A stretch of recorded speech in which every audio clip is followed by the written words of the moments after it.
Nous sommes dans les toutes dernières secondes du match et Cholet peut encore remporter l'Euro-Challenge sur cet ultime tir à 3 points. Hélas, le lancer de De Colo passe à côté. Cholet s'incline 77 à 75 et ce sont les Italiens du Virtus Bologne qui inscrivent leur nom sur cette compétition européenne, l'équivalent de la Coupe UEFA en football. La finale avait lieu ce dimanche en Italie et les joueurs choletais, coachés par Herman Kunter, sortent malgré tout la tête haute après un parcours extraordinaire.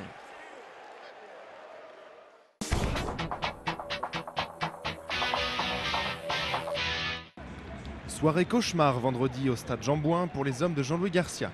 Battus 5-1 par Boulogne-sur-Mer, ils ont subi leur plus lourde défaite de la saison. C'est Boulogne qui prend les devants en se voyant attribuer un pénalty dès la 18e minute suite à une faute d'Aïté sur Ramaré à l'entrée de la surface de réparation. Grégory Thiel se charge de le frapper, il prend le gardien angevin à contre-pied pour marquer le premier but de la rencontre. 9 minutes plus tard, c'est à nouveau Thiel qui réussit à exploiter un ballon récupéré par ses coéquipiers. Il trompe Padovani pour la seconde fois.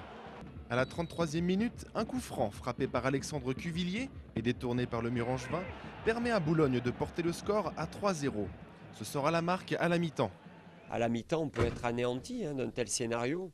Alors qu'on fondait beaucoup d'espoir sur ce match-là, se retrouver 0-3 à la mi-temps, c'est très dur à la mi-temps. On est très mal à la mi-temps. Donc ils ont été très courageux pour faire ce qu'ils ont été capables de faire en deuxième mi-temps. Et je vous dis, on s'est aussi, en jouant aussi haut, en prenant autant de risques, on s'est exposé à la vitesse de garçons comme Thiel, Cuvillier. Dès la sortie des vestiaires, les Angevins remontés réussissent justement à réduire le score avec un centre de Brunel transformé par une tête placée d'Auriac. En jouant l'offensive, les hommes de Jean-Louis Garcia prennent pourtant des risques et s'exposent aux contre-attaques rapides des Boulonnais. Cuvillier en profite et prend de vitesse la défense pour aller provoquer Jean-Daniel Padovani et inscrire le 4e but de son équipe. La leçon ne s'est pas arrêtée là puisque Thiel, encore lui, enfonce un peu plus les Angevins à la 72e minute en inscrivant son 3e but de la rencontre. Cette lourde défaite signe bel et bien la fin de toute ambition pour les Angevins dans ce championnat. Ils doivent cependant rester sur leur objectif fixé plus tôt dans la saison, à savoir terminer le championnat dans le premier tiers du classement. Quand on est compétiteur, c'est clair qu'il y a de l'abattement. Prendre 5 buts à la maison, ça fait toujours pas sourire. Maintenant, le match est passé, il faut retenir le son. On va se mettre assis, voir ce qui n'a pas été pour l'avenir, éviter que ce genre de trucs se répètent, surtout à domicile. Maintenant, on sait qu'on a encore 2 matchs contre des équipes qui jouent la montée, donc ça va être difficile encore jusqu'à la fin. D'ailleurs, nous, on a des objectifs qu'on s'est fixés ensemble, donc on va essayer de les respecter jusqu'à la fin de saison pour atteindre nos objectifs et pouvoir partir en vacances avec le sentiment du devoir accompli.